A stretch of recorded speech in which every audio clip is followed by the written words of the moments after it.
Oke, jadi ini, perkuliahan kita minggu terakhir sebelum UTS, kita akan sedikit membahas tentang peta koordinat sistem dan Undang-Undang Nomor 4 Tahun 2011.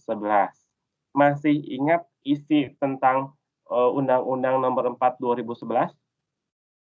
Ada yang masih ingat?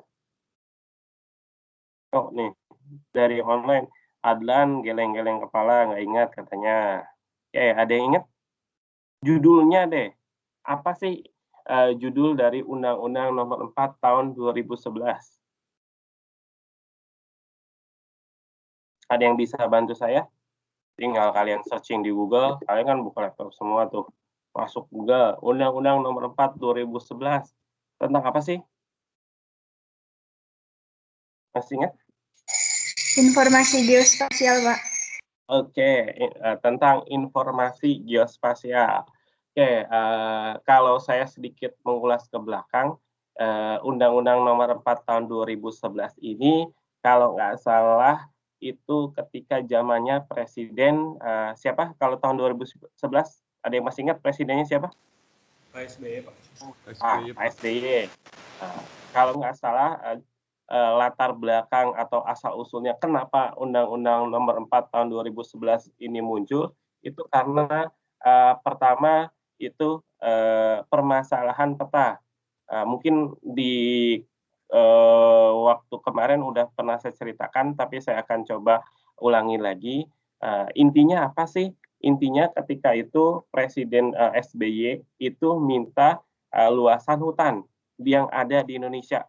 Luasan hutan yang pertama kalau nggak salah itu ke Kementerian Kehutanan, yang kedua itu adalah ke Kementerian Lingkungan Hidup. Dua-duanya adalah sebuah kementerian, kalau dulu masih berbeda tuh, ada 2 kementerian yang berbeda, Kementerian Lingkungan dan Kementerian Lingkungan Hidup. Nah, Pak Presiden nanya Pak SBY, minta data ke, Kementerian Lingkungan, berapa sih hutan yang ada di Indonesia, luas hutan di Indonesia, dari Sabang sampai Merauke. Nah, sama juga ke Kementerian, Kehutanan karena, memang kehutanan itu memang tupoksinya itu menjaga hutan dan lain-lain, dia, Pak SBY nanya, "Berapa sih, luasannya?" Tapi, apa, uniknya ternyata luasan hutan dari kedua kementerian itu berbeda. Yang satu, saya nggak tahu angka pastinya, tapi misalkan yang satu dari Kementerian Kehutanan itu 13 juta hektar, misalkan yang satu dari Kementerian Lingkungan itu cuma 11 juta hektar. Nah, itu yang membuat, Pak SBY itu gerah, kenapa di lokasi yang sama di Indonesia hutannya itu aja, tapi luasannya bisa berbeda. Nah, makanya Pak SBY itu, mmm, mengeluarkanlah, salah satu undang-undang, yaitu Undang-Undang Nomor 4 Tahun 2011. Nah, kalau tadi, masalah hutan ternyata kalau ketika digali lagi, ternyata banyak masalah nih tentang peta yang ada di Indonesia. Nah, bisa kalian lihat ini peta yang sebelah kanan, itu ada 4 layer, layer apa aja sih? Bisa kalian baca? Nih, layer yang di sini ada apa aja? Bisa kebaca? Peta rupa bumi. Izin Peta sektor rupa minerba, bumi, izin sektor minerba, terus Sektor kehutanan. kehutanan dan pertanahan. Oke. Nah, ini izin-izin ini kalau zaman dulu itu dikeluarkan oleh 3 kementerian yang berbeda. Nah, untuk pertanahan itu kalau dulu dikeluarkan oleh BPN, Badan Pertahanan Nasional. Kemudian, sektor kehutanan dikeluarkan oleh izin-izinnya untuk mau mau misalkan bikin hutan produksi, hutan dan lain-lain dikeluarkan oleh Kementerian Kehutanan. Kemudian izin mineral dan batu bara. Nah, itu dikeluarkan oleh Kementerian ESDM, Energi Sumber Daya Mineral. Nah, ternyata ketika di lapangan hasilnya itu seperti ini. Jadi ini ada 3 warna, yang warna merah, kemudian yang warna hijau, ini merah itu minerba, hijau itu kehutanan, kemudian yang kuning itu pertanahan. Oke, saya zoom di sini. Nah, misalkan di daerah sini nih, ini adalah peta di daerah kalau nggak salah ini Kalimantan Timur. Saya lupa kabupatennya apa. Kalau nggak salah ini kabupaten daerah Tanah Grogot. Nah, ini kalau saya lihat zoom seperti ini ada yang aneh nggak di daerah sini nih? Ada nggak? Numpuk, Pak. Oke, jadi betul kata teman kalian, di daerah sini itu numpuk.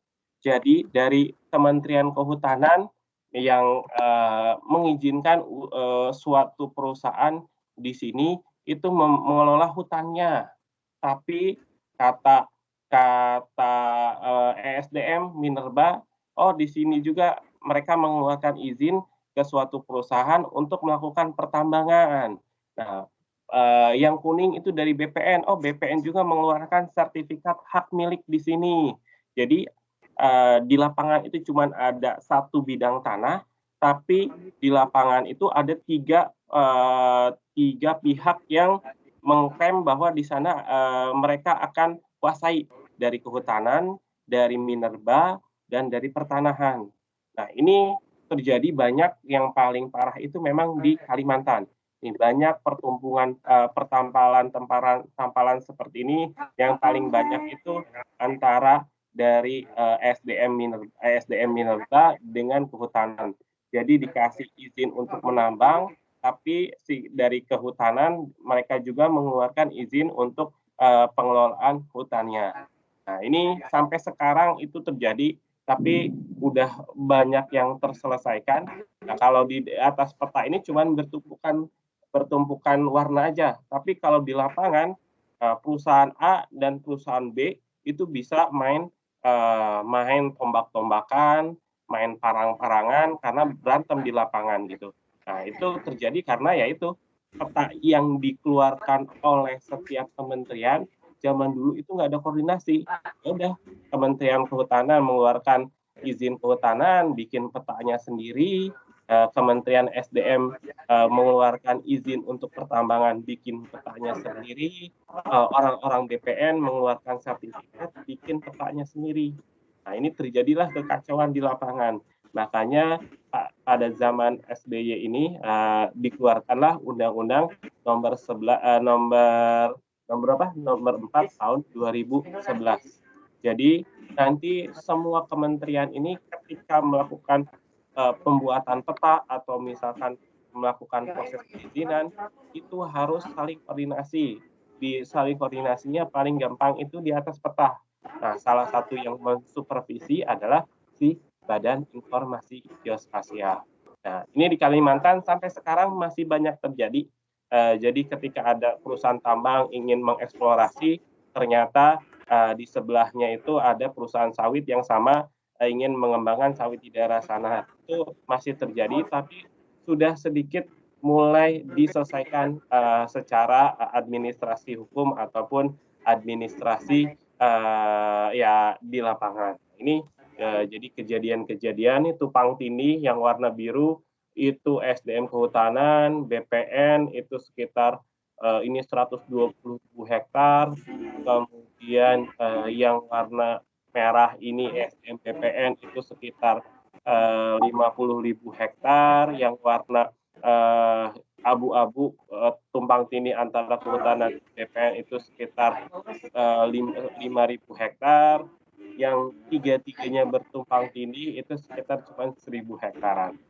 Jadi makanya dikeluarkanlah si Undang-Undang Geospasial, Undang-Undang Informasi Geospasial. Kalau kalian sudah baca di Undang-Undang Geospasial itu ada beberapa nomenklatur istilah. Yang pertama itu ada yang namanya informasi geospasial dasar. Yang kedua ada yang namanya informasi geospasial tematik. Ini adalah nomenklatur yang mungkin kalian akan dengar beberapa tahun ke depan terus-terusan ketika kuliah, ketika kerja berhubungan akan kenal juga nomenklatur ini, informasi geospasial dasar, informasi geospasial tematik. Nah, di informasi geospasial dasar itu ada yang namanya peta dasar. Peta dasar itu ada yang namanya peta RBI, peta rupa bumi Indonesia, kemudian ada yang namanya peta LPI, peta lingkungan pantai Indonesia, dan satu lagi adalah peta lingkungan laut nasional.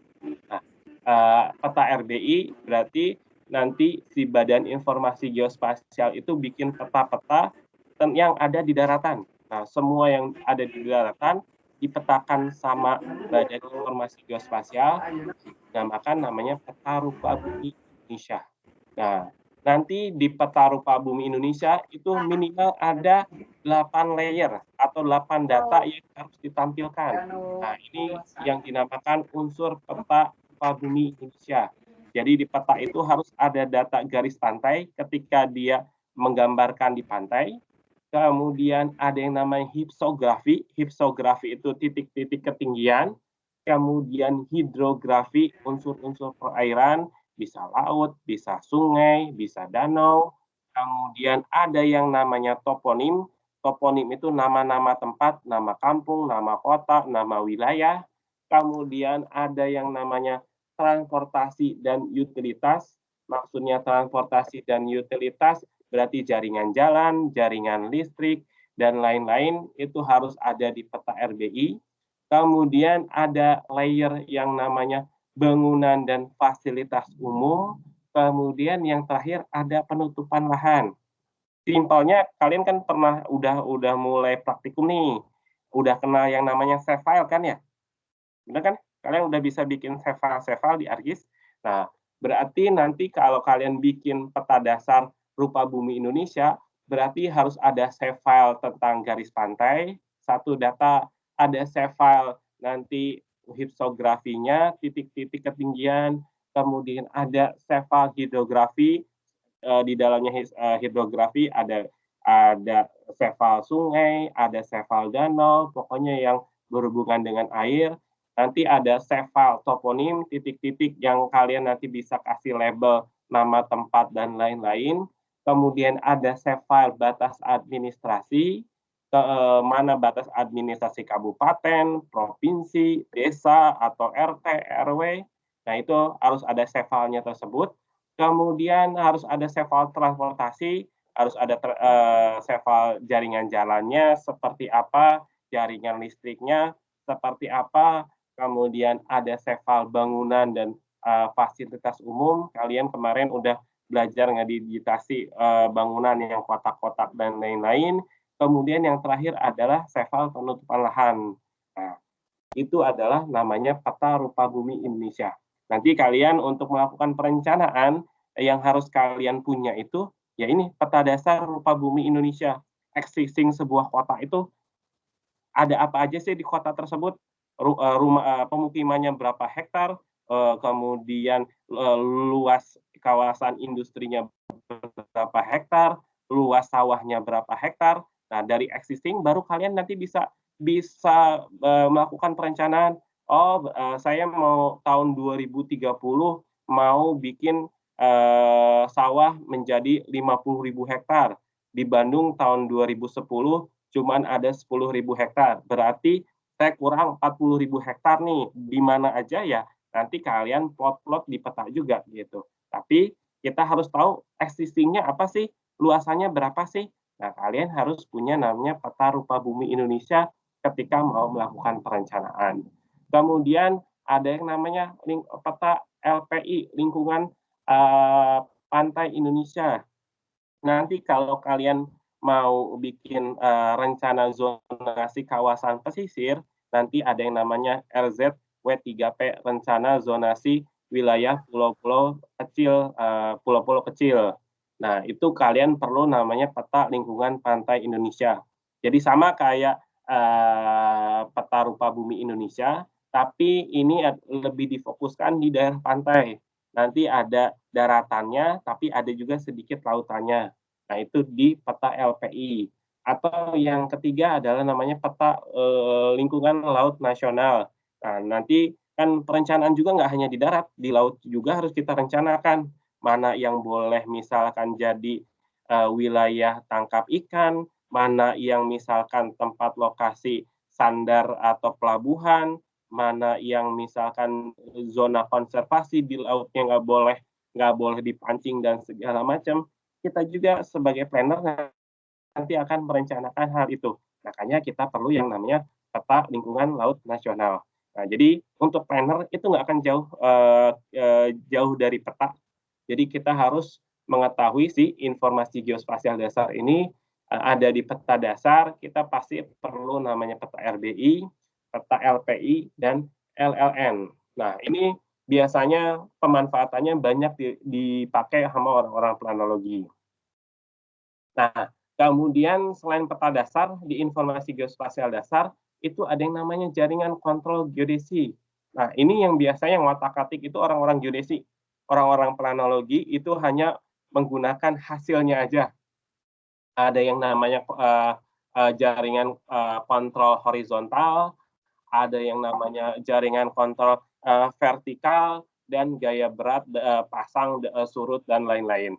Nah, ini digunakan nanti kalau kalian mengkoreksi data-data citra satelit. Jadi si peta rupa bumi ini kan salah satu sumber utamanya adalah peta citra satelit atau peta foto udara. Nanti harus diikat, harus dikoreksi sama jaringan kontrol geodesi ini secara horizontal atau vertikal. Nah, kita biasanya sebagai orang planner nggak akan banyak mengulas masalah ini. Biasanya orang-orang planner ini minta datanya, minta hasil pengolahannya dari orang-orang geodesi. Orang-orang planologi biasanya itu mengotak-atik di peta dasar ini. Nah, ini pertama adalah yang namanya informasi geospasial dasar. Nah, yang kedua, setelah informasi geospasial dasar, itu ada yang namanya informasi geospasial tematik. Jadi, peta itu nggak hanya dasarnya aja, tapi dibikin per tema-temanya. Ternyata setelah dikumpulkan, di list satu-satu, di Indonesia itu ada sekitar 85 tema untuk peta-peta yang ada di Indonesia. Nah, contohnya adalah, nah ini, saya zoom dulu sedikit. Ini kurang lebih ada 85, ada peta tematik hutan rakyat, ada peta tematik IUP, izin usaha pertambangan, ada peta persebaran kawasan transmigrasi, ada peta RT RW kabupaten, ada misalkan peta pelabuhan umum skala 150.000. Nah, di Undang-Undang Geospasial itu udah diarahkan, untuk peta pelabuhan yang bikin adalah nanti Kementerian Perhubungan, tapi melalui asistensi atau supervisi dari Badan Informasi Geospasial. Nah, misalkan orang-orang PU, orang-orang pekerjaan umum mau bikin peta sebaran umum pelabuhan, karena yang bikin pelabuhan biasanya dari salah satunya biasanya ada dari PU juga. Tapi yang mempunyai wewenang untuk bikin peta sebaran pelabuhan itu dari Kemenhub sebenarnya. Itu yang tematik. Nah, ini udah dibagi-bagi nih sama undang-undang tersebut. Untuk bikin peta jaringan listrik, yang bikin itu bukan PU, ternyata dari ESDM. Ini banyak. Kemudian peta geologi skala 1/100.000 yang bikin ESDM. Kemudian peta kawasan bentang kars alam 1/50.000 juga SDM. Kemudian peta penunjukan kawasan hutan 1/250.000 itu dari Kementerian Lingkungan Hidup dan Kehutanan. Nah, jadi ini ada dua jenis pengelompokan. Yang pertama di informasi geospasial dasar, ada juga yang namanya informasi geospasial tematik. Nah, ini tugasnya BIG, Badan Informasi Geospasial, itu sebagai koordinator dan integrator. Jadi mengatur dan mengumpulkan, integrate. Nah, itu jadi nanti kasus-kasus seperti ini nggak akan terjadi lagi, bisa diminimalisir ketika SDM mengeluarkan peta misalkan tadi Minerba, itu harus disupervisi dulu, diintegrasikan dulu lewat BIG, biar nggak bertumpukan sama BPN ataupun sama kehutanan. Nah, selain itu di informasi geospasial. Nah, nanti di dalamnya ada infrastruktur data, kemudian standar dan regulasi data, kemudian kelembagaan. Jadi kita bikin data spasial itu nggak asal-asalan. Itu ada standar-standar nasional Indonesia atau SNI. Nanti kita akan berkenalan dengan SNI, gimana sih peta 1:2 banding 250.000 itu dibentuk, gimana sih peta 1:50.000 itu dibuat, yang harus kelihatan itu apa, yang harus didigit itu apa, yang harus keluar nanti atributnya itu seperti apa, itu udah ada standar-standarnya. Nanti kalian akan berkenalan dengan standar nasional Indonesia tahan. Nah, ini salah satu contoh peta dasar seperti ini. Unsur-unsurnya tadi garis pantai, hipsografi, hidrografi, batas administrasi, dan sampai penutupan lahan.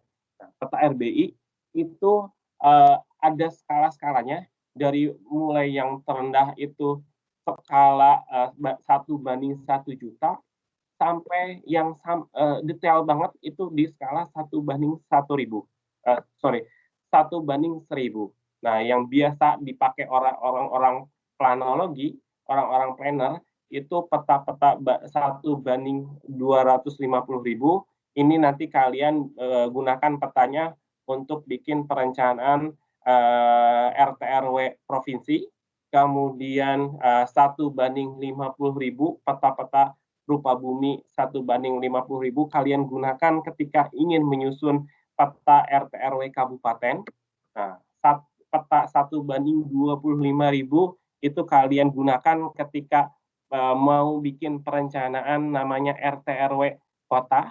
Nah, kemudian 1:5.000 peta-peta rupa bumi ini kalian gunakan ketika kalian mau menyusun rencana detail tata ruang. Kemudian 1:1000 itu kalian gunakan menyusun atau membuat perencanaan rencana tata bangunan lingkungan atau yang namanya RTBL. Nah, nanti beda peta 1:5.000, 1:25.000, 1:50.000, 1:250.000. Nah, bedanya kalian coba cari sendiri. Tugas buat minggu depan, kalian coba searching masing-masing bedanya apa sih. Kalau untuk penutupan lahan di 1:1000 itu yang harus ada itu apa aja sih atributnya? Harus ada bangunannya kah? Harus ada misalkan sungai-sungai bentuknya poligon. Nah, itu kalian coba cari. Jadi tugas untuk nanti pas setelah UTS, kalian nanti upload biasa di kuliah, kalian bikin tabel boleh, bikin deskripsi boleh, perbedaan peta-peta 1:1000, 1:5.000, 1:10.000, 25.000, 50.000, dan terakhir adalah peta 1:250.000. Biar kalian nanti tahu ketika kalian nanti waktu kerja, misalkan kalian udah lulus kerja di Pemda atau di konsultan, disuruh sama bos kalian bikin peta 1:5.000. Nah, kalian nggak kebingungan lagi, makanya kalian cari dulu seperti apa sih spesifikasi deskripsi peta 1:5.000. Nah, itu kalau nggak salah yang ada SNI-nya baru sampai peta 1:10.000. Lihat, cari keywordnya SNI, Standar Nasional Indonesia, spesifikasi peta. Nanti keluar SNI-nya. Kalian nanti lihat tabel-tabelnya, bandingkan antara yang 10.000, 25, 50, ataupun 250.000. Silahkan kalian bikin tabelnya boleh, bikin resumenya juga boleh. Nanti kalian upload sebagai tugas kalian. Jadi silahkan kalian belajar mandiri. Saya cuma hanya kasih kunci-kuncinya aja. Nah, itu untuk yang namanya peta dasar. Contohnya ya ini sempat saya kasih lihat juga seperti ini. Ini adalah contoh-contoh si peta rupa bumi Indonesia. Kalau ini skalanya 1:10.000, ini udah kelihatan sampai ada persil-persil bangunan, jaringan jalannya juga sudah detail, tutupan lahannya juga sudah detail, dan seperti itu. Jadi silakan kalian untuk tugas kalian bikin spesifikasinya, tambahkan contoh petanya juga lebih baik. Yang kayak gimana sih peta 10.000, yang kayak gimana sih peta 1:25.000, dan lain-lain. Nah, kemudian, ternyata ini yang BIG lakukan sampai tahun 2019. Jadi itu untuk peta 1:5.000 itu yang sudah ada itu baru sekitar berapa ini? Berapa ribu? Ada yang bisa bantu? 7.563, Pak. Oke, baru ada 7.500 NLP. NLP itu nomor lembar di Indonesia itu dibagi kotak-kotak, namanya NLP. NLP 1:5.000 yang udah dibikin sama BIJ, yang udah bisa kita olah datanya itu baru 7.500, bukan 7, dari sekitar 37.000 atau 370.000. Yang ini 37.000 atau 370.000? 10.000, Pak. Oke, ternyata peta 1:5.000 itu baru sekitar tersedia 2% di Indonesia, karena luasnya Indonesia dari Sabang dan sampai Merauke, kemudian dananya juga terbatas. 19 itu mereka BIG itu baru bisa bikin 2%-nya dari seluruh Indonesia. Nah, 98%-nya belum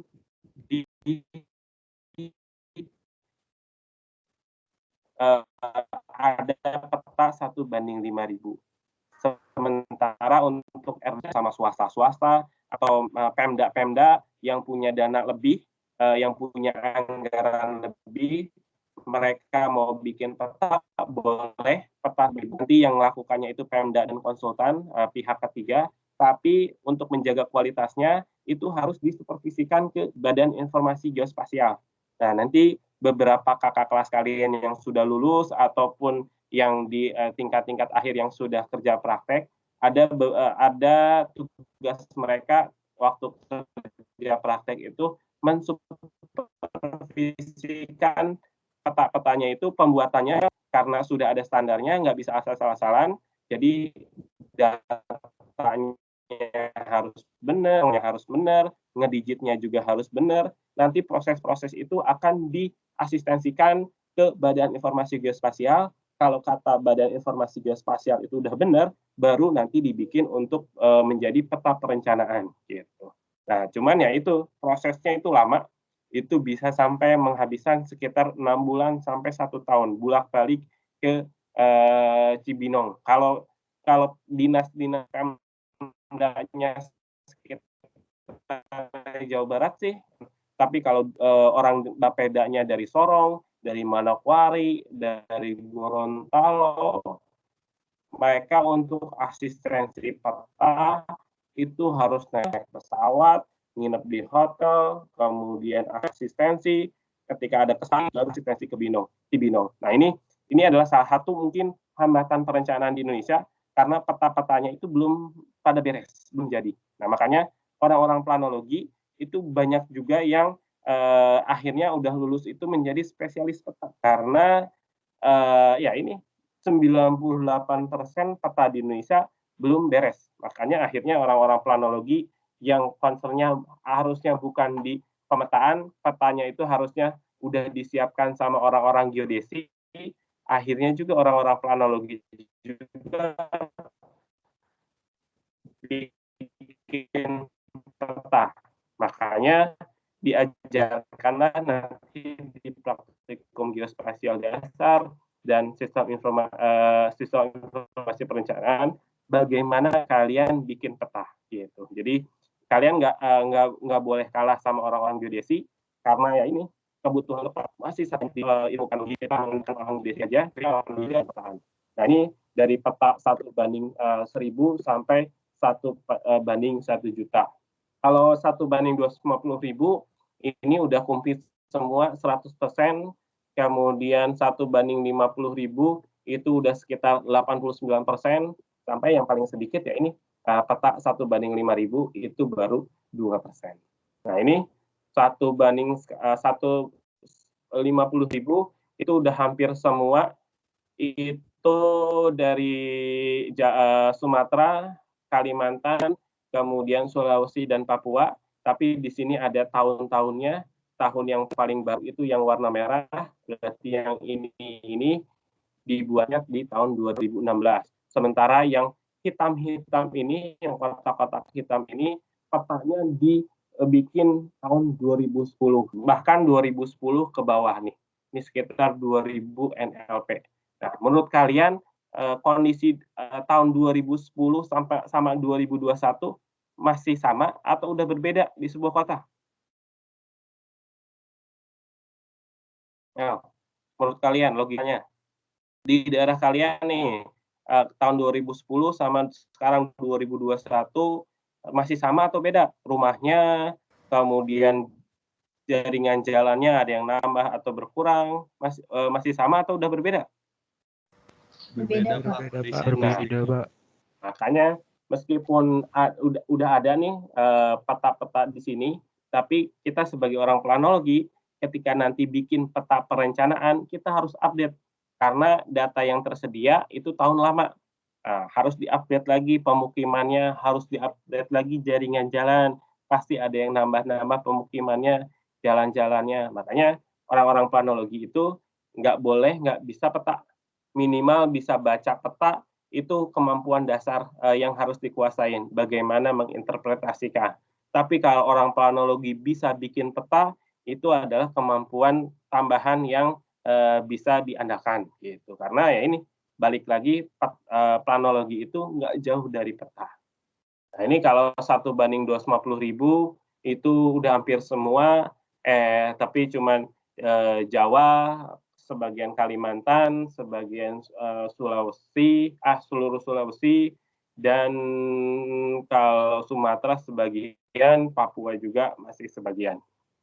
Nah, untuk 5.000 itu masih tadi 1:5.000 itu cuman baru 2% nih.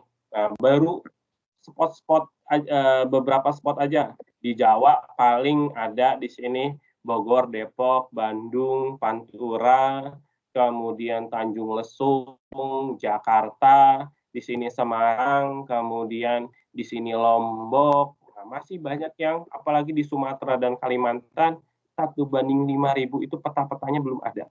Jadi pemetaan detail yang kayak Google Maps yang kelihatan rumah-rumahnya, Indonesia itu masih kalah jauh dari Google Maps ataupun dari OpenStreetMap. Nah, kalau kalian lihat Google Maps, citranya udah sampai detail, rumah kita aja kotak-kotaknya sampai kelihatan, ya mau nggak mau kita harus berbesar diri bahwa data kita masih data Indonesia, pemerintah Indonesia itu masih agak sedikit tertinggal dari si Google Maps. Kemudian, nah ini hubungannya dengan planologi apa? Nah ini adalah si hubungannya ketika kalian mau bikin namanya RT/RW, rencana tata ruang wilayah. Nah, ketika kalian bikin RT/RW provinsi, kalian harus punya peta dasar 1:250.000. Ya, jadi kalau kalian nggak punya peta dasar 1:250.000, kalian nggak akan bisa bikin RT/RW. Orang planologi nggak bisa ngapa-ngapain gitu. Ya, baru kalau mereka udah punya data petanya, baru bisa mereka bikin petanya, bikin analisisnya, dan lain-lain. Untuk RT/RW kabupaten, ternyata mereka bisa bikin perencanaan kalau mereka udah punya peta skala 1:50.000. Kemudian untuk kota itu RBI peta 1:5.000. Kemudian untuk kawasan strategis itu 10.000 dan 25.000. Untuk RDTR itu 1:5.000. Nah RDTR itu biasanya di hampir semua ibu kota kabupaten yang ada di Indonesia itu perlu yang namanya rencana detail tata ruang karena udah masuk ke daerah perkotaan. Di Indonesia itu ada sekitar 500 sampai 600 kabupaten dan kota. Nah, yang baru punya RDTR-nya paling sekitar 10 sampai 15%. Nah, lapangan pekerjaan kalian itu masih banyak. Jadi karena RDTR aja itu sekitar 80 sampai 85% kota-kota yang di Indonesia itu nggak punya RDTR-nya. Sementara RDTR itu penting. Kalau ada pengusaha yang mau investasi, misalkan ada pengusaha tambang, nah atau misalkan ada pengusaha yang mau bikin minimarket atau pengusaha yang mau bikin mall. Nah, harusnya lihat dulu sih yang namanya rencana detail tata ruang. Mana daerah-daerah yang boleh dibangun mall, mana daerah-daerah yang nggak boleh dibangun sama mall. Nah, kota itu sekarang lagi digenjot, lagi dipacu untuk bikin rencana detail tata ruang, biar mempermudah si pengusaha-pengusaha melakukan investasi gitu. Jadi salah satu program Pak Jokowi ya ini adalah mempercepat rencana detail tata ruang. Nah, kalau nggak salah tahun 2019-2020 APR BPN itu punya program percepatan si RDTR ini. Buat apa ya? Balik lagi nanti biar si kota tersebut banyak yang invest, perekonomiannya muter jalan dan ya kota tersebut makmur gitu. Ini untuk si RDTR. Jadi hubungannya peta sama planologi apa? Ya ini ternyata mau bikin rencana tata ruang itu butuh peta dasar dari 250.000 sampai yang detailnya di 1:5.000 gitu. Nah, ini tadi peta-peta tematik. Nah, contoh-contoh peta tematik kayak gini, ini ada peta daerah irigasi, ada di pusat, di provinsi, dan di kabupaten. Warna-warnanya seperti ini. Ini dikeluarkan oleh Kementerian Pertanian, kemudian Kementerian Sosial, ini bikin peta seperti ini. Ada peta penduduk miskin, kalau dilihat legendanya di sini, ada yang miskinnya tinggi, sedang, dan rentan, dibedakan warnanya seperti ini. Nah, ini adalah peta-peta tematik. Oke, sampai di sini ada yang mau ditanyakan terlebih dahulu?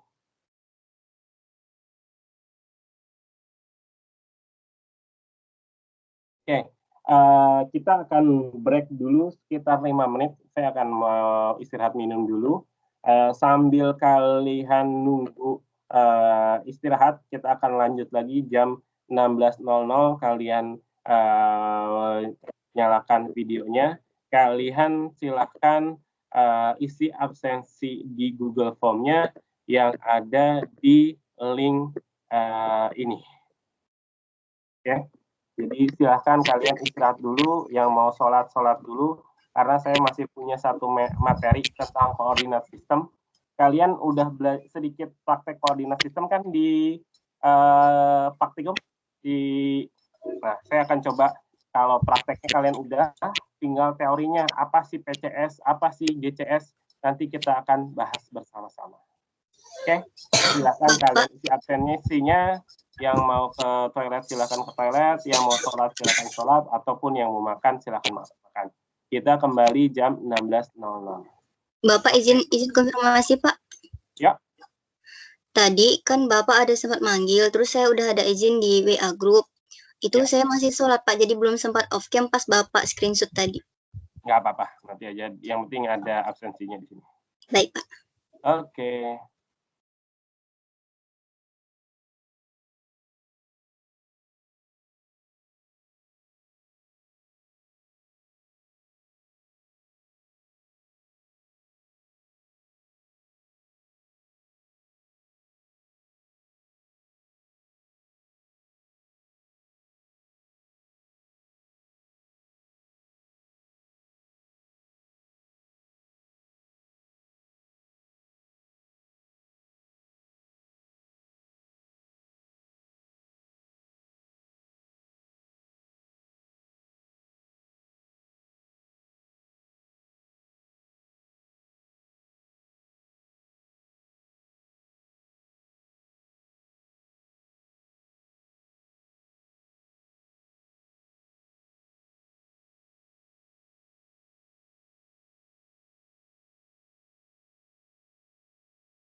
Oke, sudah bisa on cam semua.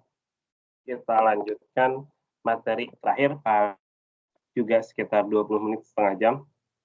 Jadi biar kalian sedikit fresh, tadi sudah istirahat.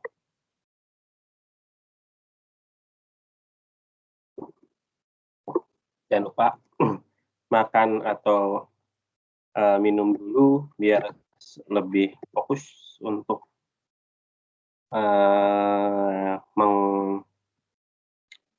materinya.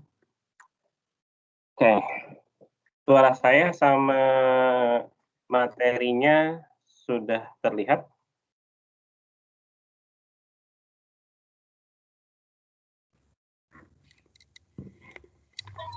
Sudah, Pak. Oke, saya mau pasang dulu satu video. Suara videonya kedengaran? Kedengaran? Tidak. Ada suaranya nggak? Belum. Nggak ada, Pak. Kalau nggak ada,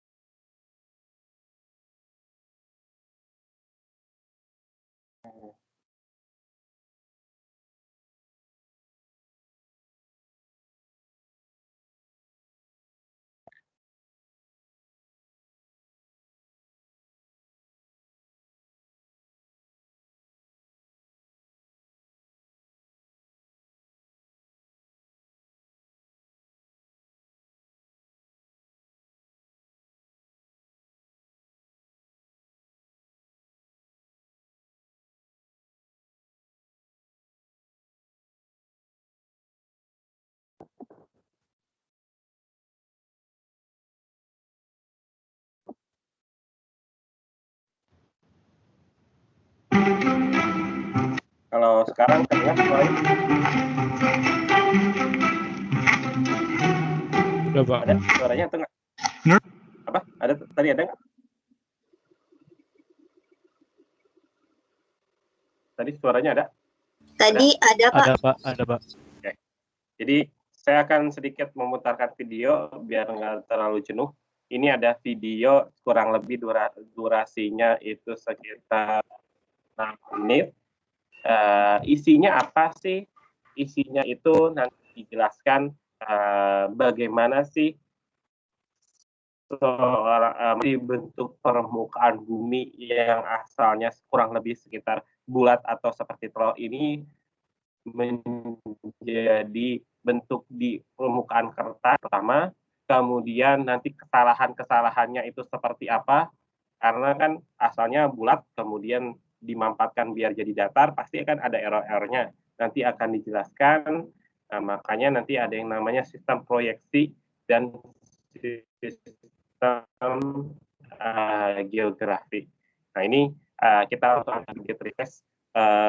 Ini bahasanya pakai bahasa Inggris, tapi nggak terlalu sulit untuk kosakatanya. Jadi semoga kalian bisa mengikutinya. Nanti saya akan bahas ulang kok. Oke, kita akan tonton dulu videonya selama 6 menit.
Jadi ini adalah video yang saya download juga dari YouTube.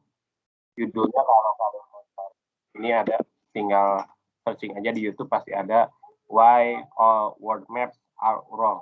Jadi kenapa sih semua peta yang ada di dunia itu ada salah? Tadi kan sempat dijelaskan. Nah, salahnya kenapa?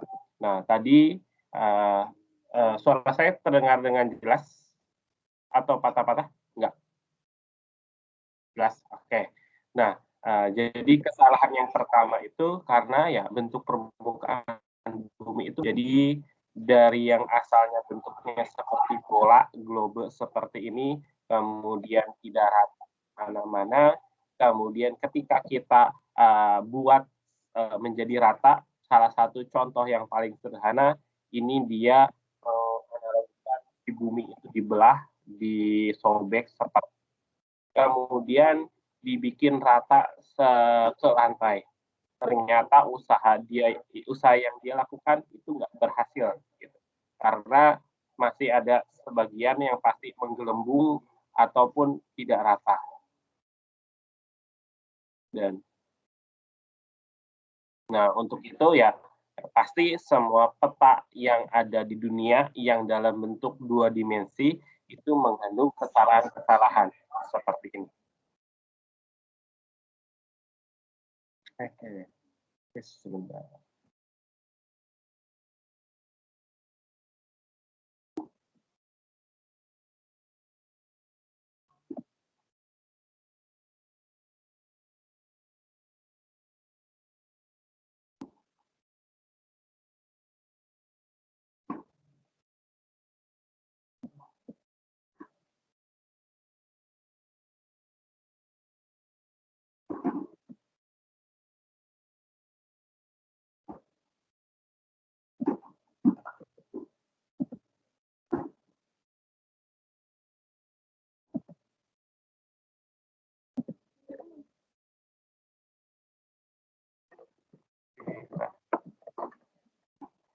Oke. Nah, share screen-nya mati ya? Sebentar. Saya coba nyalakan lagi share screen-nya.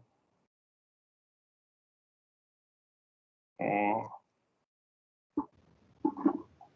This guy, long time Suara ago. Since around the 1500s, mathematicians have set about creating algorithms that Nah, would translate the globe into something flat. And to do this, they use a process called projection. Popular rectangular maps use a cylindrical projection. A math algorithm proved sphere cannot be proved by Carl Friedrich Gauss. this guy a long time ago. Since around the 1500s, mathematicians have set about creating algorithms that would translate the globe into something flat. And to do this, they use a process called projection. Ada yang namanya proses proyeksi, makanya kalian mengenal yang namanya sistem koordinat apa? Kalau di JS, di ArcGIS yang kalian apa sistem koordinatnya? Namanya apa? Ada yang bisa bantu? Geografik, Pak. Geografik. Satu lagi selain geografik? Project. BJS, Pak. Yang kalian kenal, yang satu lagi selain geografik itu ada yang namanya sistem koordinat projected. Nah, projected itu ada dari kata-kata projection. Jadi dia memproyeksi si permukaan bumi ini yang asalnya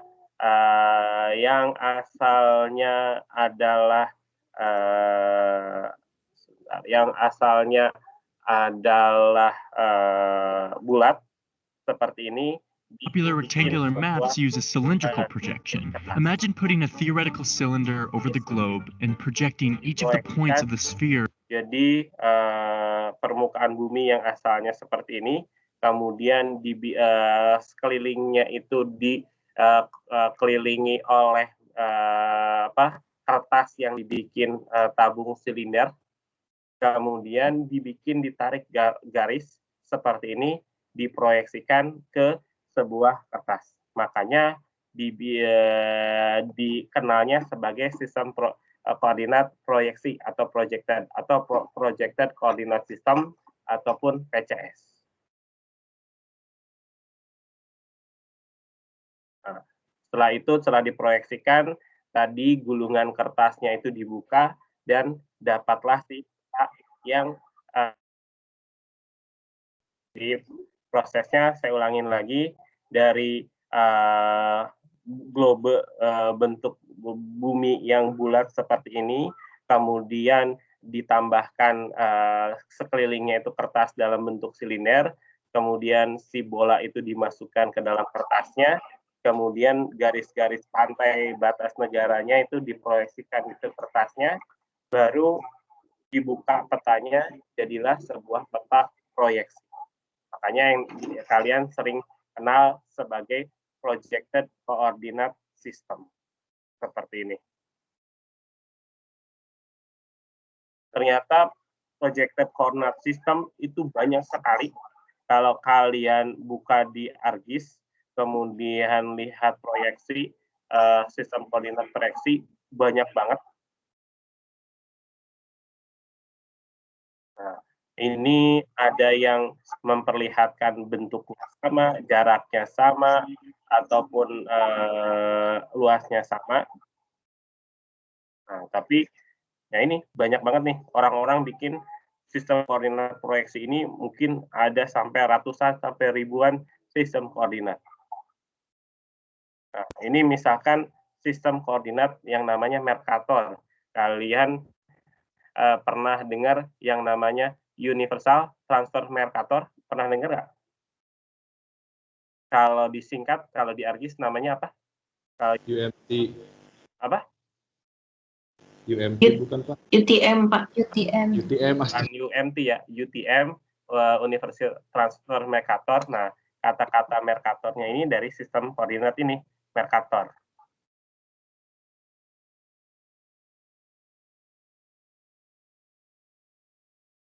Nah, Google Maps juga pakai yang namanya sistem koordinat Mercator. Nah, cuman ada permasalahan dari Mercator. Nah, luasannya ternyata kalau di lintang tengah sampai dan lintang utara itu ternyata berbeda jauh penggambarannya. Kita lihat seperti ini, dia membandingkan antara Greenland yang ada di kutub utara, di lintang utara, sama di Afrika. Afrika itu ada di lintang tengah, seperti ini. Ternyata, nah kalau yang di tengah sih enak, yang di lintang tengah misalkan Brazil nih, Brazil yang diproyeksi Mercator sama Brazil yang ada di globe itu luasannya sama karena ada di lintang tengah. Nah, tapi permasalahannya itu ketika membandingkan antara yang utara sama selatan.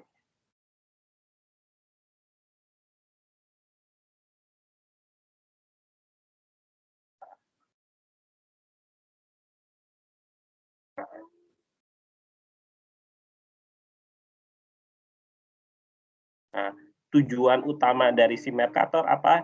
Itu dibikin waktu zaman dulu ketika kita mau navigasi pelaut-pelaut itu mengarungi lautan.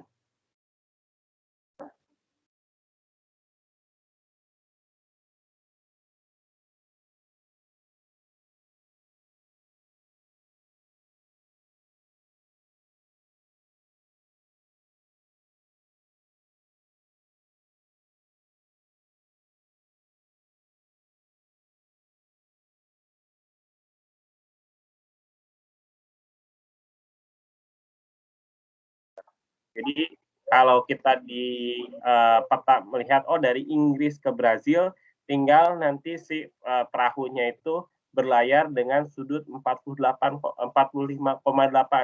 Kalau si pelautnya itu terus-terusan ke arah sini, pasti pelaut dari Inggris langsung nyampe ke si Brazil ini gitu. Jadi ini adalah salah satu tujuan utama ketika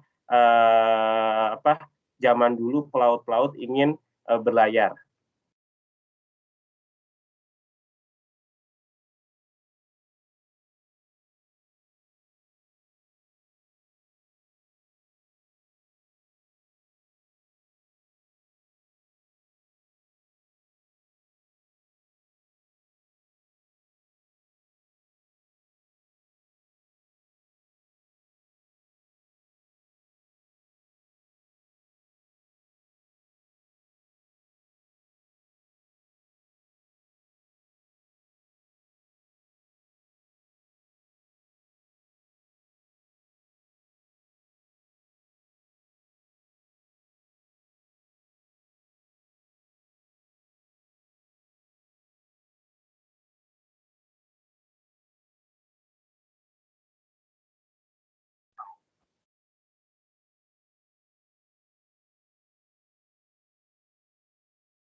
Nah, yang Mercator fail untuk petanya itu yang punya kesalahannya itu dari size-nya, ukurannya.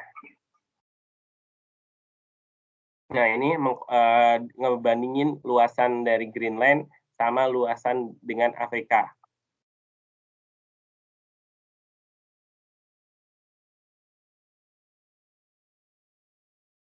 Tapi di realnya kalau kita lihat di global, luasan Greenland itu cuma 1/4 atau 1/8 kalinya. Gitu. Jadi ini kalau ngebandingin luasan antara utara sama yang di bintang tengah itu sistem koordinat Mercator itu nggak bisa melakukan itu karena akan mengandung kesalahan yang cukup besar. Tapi kalau misalkan untuk masalah di sudut itu pasti benar kita kata. Jadi penggunaan sistem koordinat itu nanti kalian juga di lapangan beda-beda. Kadang-kadang pakai geographic coordinate system, kadang-kadang pakai yang namanya UTM, Universal Transfer, ada yang namanya 3 transfer 3, ada yang nanti kalian pakai Batavia, ya tergantung situasi dan kondisi di lapangan. Tapi yang saya ajarkan sekarang ya minimal 2, kalian mengenal geographic coordinate system.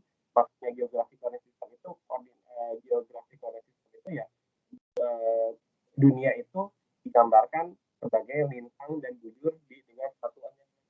Nanti digambarkan dalam bentuk global. Tapi kalau yang project adalah yang diproyeksikan ke dalam bentuk kertas. Tentunya ini adalah si Mercator. Nah, kelihatan ketika bikin dot seperti ini. Nah, ini kalau di dot yang ini harusnya kalau dilihat waktu kita bikin dot di global, ini ukurannya sama semua kan? Bulat kuning yang ada di lintang tengah sama lintang utara, ukurannya kurang lebih sama. Tapi kalau kita udah proyeksikan ke dalam si sistem koordinat project atau Mercator, nah kelihatannya nanti seperti ini. Oh, yang di lintang tengah itu tetap ukurannya sekian, sama.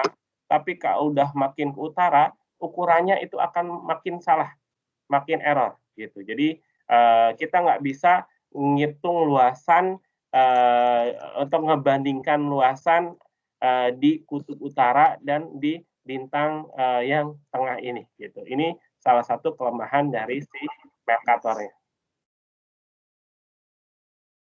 Nah, bentuknya sama sih bulat, tapi luasannya jadi berbeda gitu. Shape-nya sama, kemudian tapi bentuknya yang akan shape-nya akan sama, tapi luasannya akan berbeda.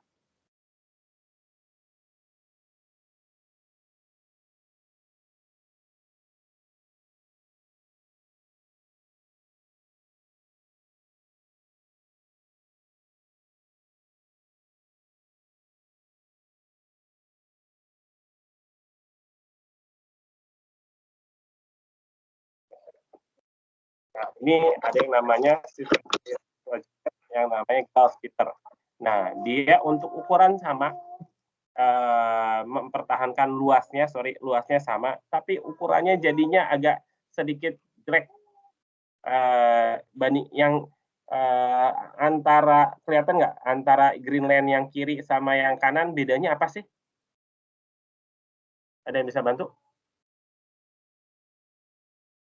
Bedanya yang Greenland kiri? Yang kiri lebih kecil, Pak. Oke, yang kiri lebih kecil benar, tapi sebenarnya itu ukuran Greenland sebenarnya itu seperti itu. Nah, cuman bentuknya itu kalau kalian bandingkan sama yang ada di global itu akan berbeda jauh.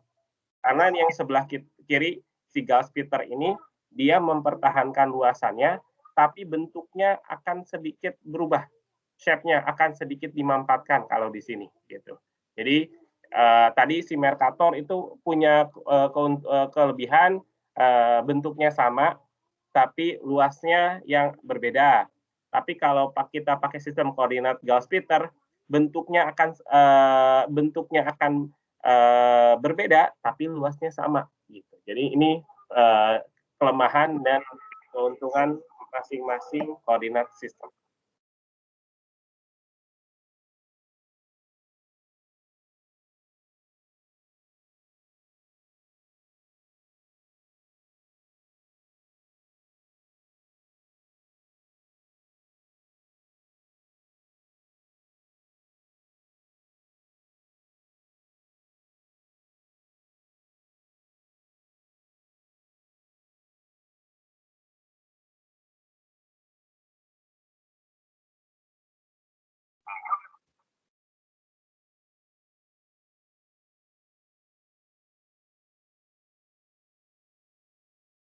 Nah, nanti ada yang namanya sistem global positioning system. Nanti kita akan belajar setelah UTS juga.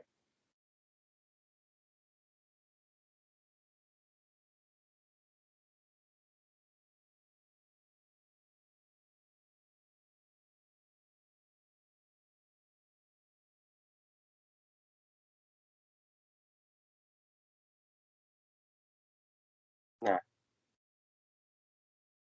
ini kalau untuk Google, dia pakainya si Mercator, karena ketika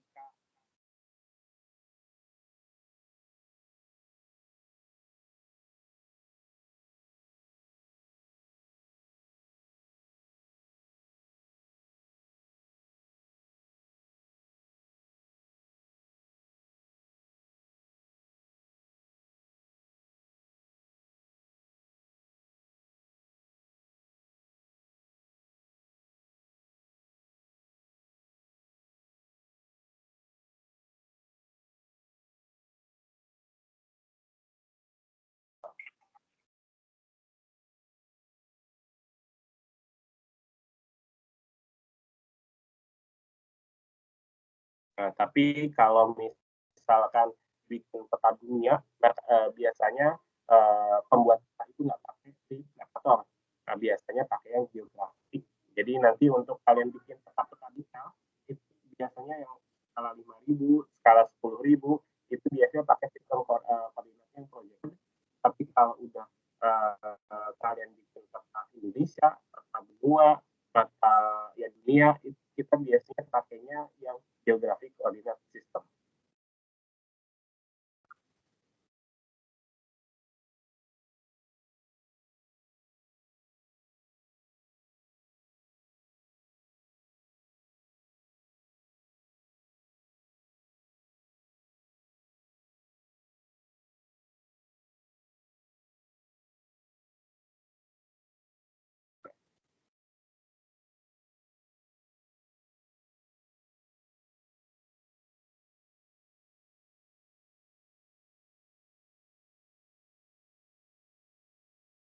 Nah, ini kalian dari video ini, kalau ingin melihat bentuk bumi secara benar, itu kita harus lihatnya dalam bentuk globe. Tapi kalau kita udah proyeksikan ke dalam bentuk kertas, pasti di sana ada yang salah. Apakah salah ukurannya, apakah salah sudutnya, atau salah bentuknya. Makanya kenapa di video ini judulnya Why All Maps Are Wrong, karena setiap peta 2 dimensi yang udah diproyeksikan pasti mengandung kesalahan.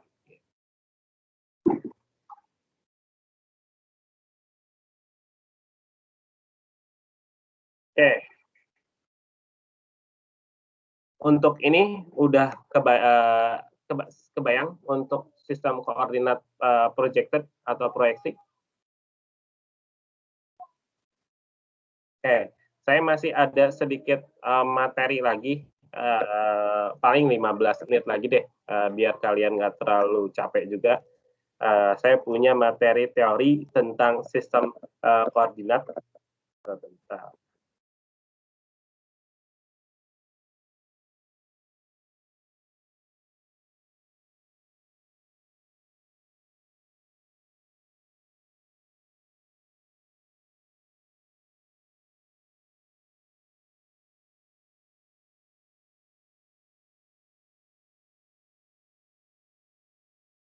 Oke, nah ini sistem koordinat intinya dasar utama dari pembuatan peta adalah pengadaan sistem koordinat. Jadi dinamakan peta ya biasanya itu harus punya yang namanya sistem koordinat.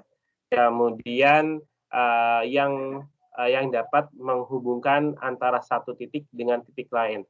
Suatu sistem koordinat di permukaan bumi di mana posisinya ditentukan oleh perpotongan 2 buah garis lengkung bumi, yaitu ada yang namanya meridian, ada yang namanya longitude, ada yang namanya latitude.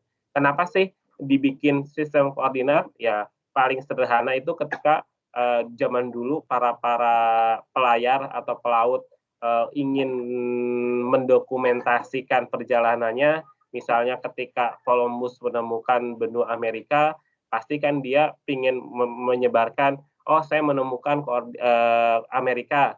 Nah, di mana sih lokasi Amerika? Nah, paling gampang biar semua orang tahu ya kita harus punya satu kesepakatan bersama. Oh, ada yang namanya koordinat lokasi. Oh, yang 0 derajat lintang itu ada yang namanya ekuator, kemudian 0 derajat di bujur ada terletak di Greenwich. Nah, itu kesepakatan bersama aja sih sebenarnya gitu. Jadi nanti ketika Columbus menginformasikan, oh benua Amerika itu ada di koordinat sekian-sekian, orang-orang itu nggak akan salah karena ya semua telah menyepakati si sistem koordinat ini. Kemudian ini ada yang namanya koordinat geografis, itu ada yang namanya lintang, itu latitude atau yang di sini namanya theta, kemudian ada yang namanya bujur yaitu longitude atau sudut lambda. Nah, untuk lintang ini besarannya dari 0 sampai 90 untuk lintang utara dan 0 sampai min 90 untuk lintang selatan. Kadang-kadang disebutkannya minus ataupun ya kalau lintang selatan pasti minus, nggak disebutkan nggak ditulis minus di depannya juga. Kemudian kalau untuk bujur, bujur itu dibaginya nggak 90 tapi 180. 0 derajat sampai 180 bujur barat, kemudian 0 derajat sampai 180 bujur timur. 0 derajat lintang tadi ada di ekuator atau garis khatulistiwa kalau di orang Indonesia. Kalau bujur itu 0 derajatnya ada di Greenwich. Kenapa di Greenwich, nggak di Indonesia? Karena ya kesepakatannya dulu ahli-ahli astronomi, ahli-ahli geografi sepakati 0 derajatnya ada di Greenwich di Inggris. Dulu pernah ada wacana bikin 0 derajatnya di Mekah aja karena itu pusat agama Islam, tapi akhirnya usulan tersebut ditolak sama forum internasional. Balik lagi 0 derajat bujurnya itu ada di Greenwich, Inggris. Nah, ini ada yang namanya lambda di sini untuk lintang, kemudian ada yang namanya theta di sini untuk bujur. Jadi dihitung derajatnya seperti ini. Jadi 0 derajat dari bujur ini dihitung berapa derajat, kemudian lintangnya juga dihitung berapa derajat. Nah, kalau di khatulistiwa, 1 derajatnya itu kurang lebih sekitar 110 km. Jadi kalau kita di Bandung, misalkan dengan lintangnya 7 derajat, 5, saya mau jalan kaki ke 8 derajat. Nah, berarti kan jaraknya adalah sekitar 0,5 derajat. Jarak di lapangannya kurang lebih 0,5 kali 110 kilo. Berarti sekitar 55 km. Tapi makin ke utara, makin ke selatan, 1 derajat itu makin mengecil. Berarti, jadi makanya untuk perhitungan luas panjang biasanya kita nggak pakai yang geografik, kita pakainya yang tadi, yang projected, mau pakai Mercator ataupun yang lainnya. Kemudian ada yang namanya ini koordinat proyeksi. Jadi kalau tadi kalau yang geografik itu dilihatnya dari permukaan bumi ini dihitung lintangnya berapa, bujurnya, sudutnya berapa. Tapi kalau yang proyeksi itu tadi kayak yang tadi diproyeksikan ke dalam sebuah kertas. Nah, ini untuk dapat menyajikan unsur-unsur di permukaan bumi ke bidang datar dilakukan suatu transformasi dengan menggunakan rumus matematis tertentu. Cara ini disebut proyeksi peta. Nah, ini yang asal mula kenapa ada yang namanya projected coordinate system. Berarti si peta itu diproyeksikan. Nah, ini bentuk bumi itu seperti ini, ada bentuknya geoid seperti ini nggak rata, ada yang memang seperti palung ke dalam permukaan bumi, ada yang gunung memuncak ke luar angkasa, tapi dimodelkan sama orang-orang geodesi sebagai ellipsoid referensi, kemudian dibikin model matematisnya seperti bentuk bola, kemudian ditransformasikan ke dalam 2 dimensi dalam bentuk proyeksi peta, akhirnya kita bisa mendapatkan dari si bentuk bumi yang beraturan seperti ini menjadi peta 2 dimensi seperti ini. Ini prosesnya panjang. Saya pernah waktu S2 disuruh ujiannya itu mentransformasikan sistem satuan geografik ke projected, itu 2 jam aja nggak beres ditulis manual di kertas. Jadi biarkanlah itu menjadi urusan orang-orang geodesi. Kita mau orang-orang planologi hanya cukup aja mengetahui ada 2 sistem koordinat sistem, yaitu geografik dan projected. Kemudian nanti ada 3 jenis proyeksi. Yang pertama itu yang namanya proyeksi kerucut. Jadi permukaan bumi globe itu kemudian ditutupi kertas yang bentuknya kerucut. Nanti jadinya seperti ini. Kemudian ada yang namanya proyeksi silinder. Permukaan bumi ini nanti ditutupin kertas yang bentuknya silinder seperti ini. Kemudian dibuka, ini jadilah sebuah peta 2 dimensi seperti ini. Ada lagi yang namanya proyeksi azimutal. Jadi diproyeksikan ke dalam bidang datar. Nah, kemudian nanti sebuah proyeksi itu harus mempertahankan minimal dua sifat, yaitu ada proyeksi konform, ada yang namanya proyeksi ekuivalen, ada yang namanya proyeksi equidistant. Berarti kalau equidistant itu mempertahankan jarak di peta, kalau ekuivalen itu mempertahankan luasannya, kemudian konform itu mempertahankan sudutnya. Tadi kalau si Mercator itu dia mempertahankan 2, yaitu adalah si proyeksi untuk equidistance-nya, jaraknya, dan si bentuknya. Tapi kalau untuk distance-nya, dia kalau di yang luas, dia nggak bagus. Nanti juga ada yang bentuknya, si proyeksi itu ada yang normal, ada yang transverse, ada yang namanya obelik. Nah, kira-kira kalau normal berarti dari si bentuk si silindernya itu di atas seperti ini, bolongnya dari atas. Kalau transverse itu bolongnya si kertasnya di kiri dan kanan. Tapi kalau obelik, si kertasnya bentuk silindernya bolongnya miring ke kiri dan miring ke kanan gitu. Nah, kalau untuk UTM kira-kira yang projected coordinate system itu pakainya yang normal, transverse, atau yang obelik? Kira-kira menurut kalian? Yang mana? Kalau yang pakai yang UTM itu pakai yang normal, yang ini ke-1, ke-2, atau yang ketiga? Transverse bukan, Pak? Oke. Nah, kalau yang UTM namanya juga Universal Transverse Mercator, berarti dia memakai sistem proyeksi Mercator, tapi dia orientasinya adalah transverse, di kiri dan kanan bolongnya. Jadi untuk Indonesia itu menggunakan namanya transverse Mercator. Jadi ada yang segitiga, ada yang kerucut, ada yang azimutal, tapi kalau di Indonesia pada umumnya pakai yang UTM, pakai Universal Transverse Mercator. Gitu. Jadi ini transverse Mercator adalah proyeksi silinder transversal yang bersifat konform. Kalau konform tadi apa? Konform itu sudut di permukaannya sama. Jadi kayak yang tadi, kenapa ada Mercator? Karena karena pelaut-pelaut dulu menggunakan peta transfer untuk peta Mercator untuk menentukan arah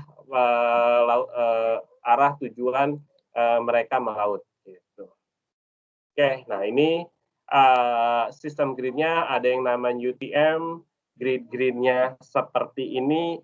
Untuk penghitungan grid-nya udah sempat diajarkan di praktikum belum? Zona-zonanya? Belum? Sudah, Pak. Oke, sudah.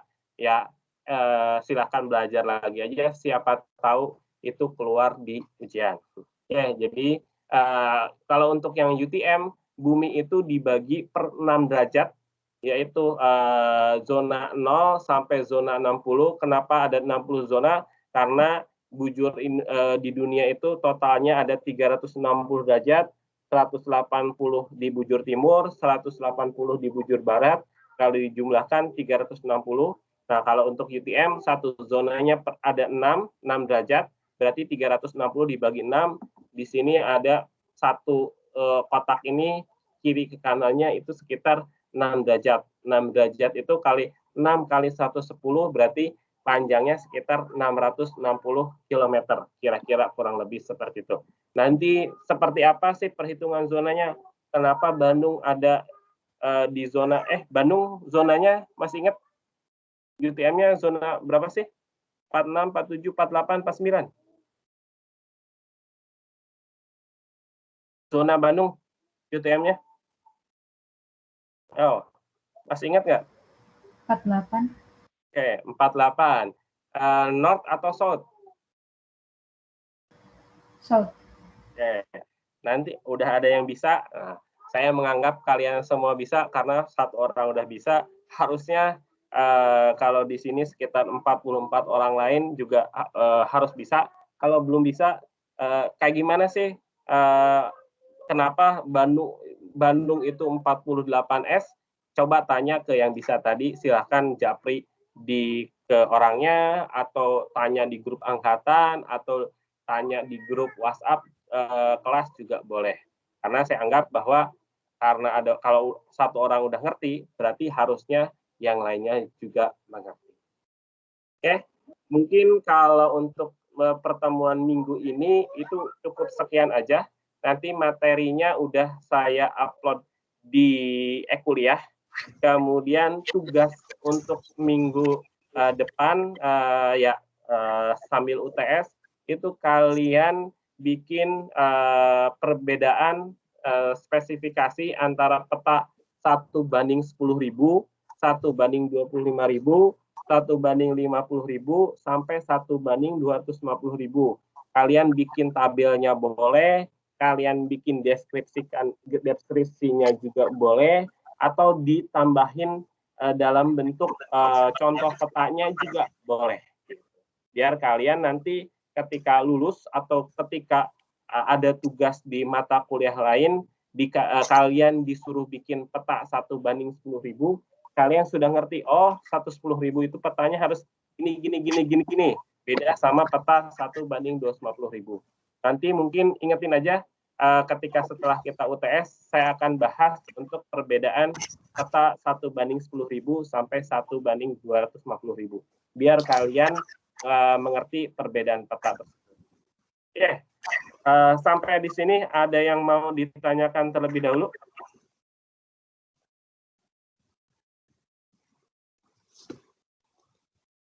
Oke, ada yang mau tanya dulu? Kita udah hampir kuliah 1 jam 45 menit nih. Lumayan pas 2 jam perkuliahan. Oke, nanti perkuliahan ini akan saya record juga karena perkuliahan kita panjang. Siapa tahu kalian agak materinya ada yang ke-skip atau kalian lupa, silahkan nanti lihat aja rekamannya. Rekamannya biasa linknya saya simpan di e-kuliah. Jadi enaknya kita perkuliahan online, setiap perkuliahan akan saya rekam, dan ketika lupa kalian bisa mengulang-ulangnya, mau kalian sambil makan, mau sambil di kamar mandi atau apapun, juga kalian bisa mendengarnya atau melihatnya. Oke, absensi tadi yang untuk Google Form udah beres semua.